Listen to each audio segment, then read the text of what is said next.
skin that grows hair by cramping old cells tightly attached to the follicle is the sebaceous gland. Sebaceous gland, a tiny sebum-producing gland found everywhere except the palms, lips, soles, and feet. The thicker the density of the hair, the more number of sebaceous glands that are found in the area. Okay, now we're going all the way back to the day of beauty school. What do you remember? And I think Christy would have to know everything. Oh, man. All right.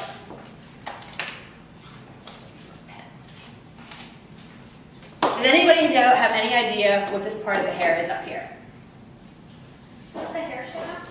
Correct. Ooh.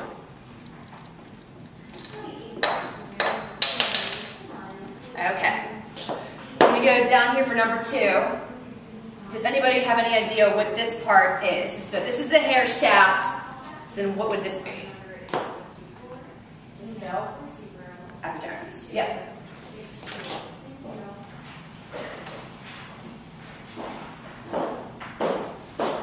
Let's see here. Number 3, this kind of gets a little technical. So this is actually called the connective tissue. The connective tissue is connecting to the conjunctive tissue from like the epidermis, basically. So that's what the connective tissue is.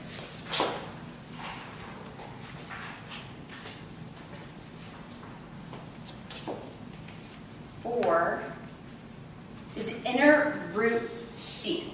The inner root sheath is formed from several layers of all the cells.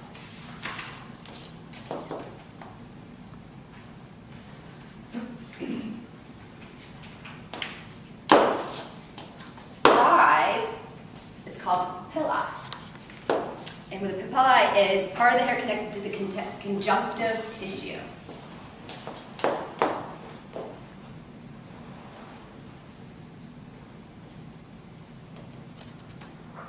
Isn't that what makes the hair stand?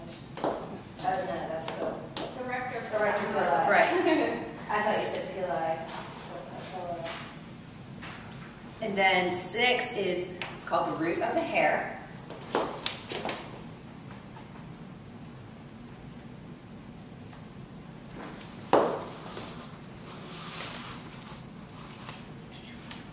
And this is called, right here, this big red thing, is the muscle erector pilli. And the muscle erector pilli, where is that at? That elevates the hair to the inner root sheath. That's what makes your hair stand up when you have these ones. That's like the one thing I remember. Me too. I wonder why. Specification is ice. And then these little guys, that's your sebaceous glands.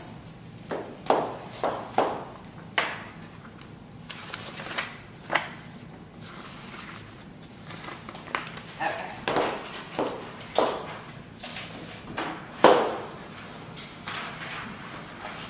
Well, next it has everything except I somehow left out what the exact definition of the muscle erector pilli was, which is the muscle that elevates the hair, like Chris said, whenever you get like the goosebumps.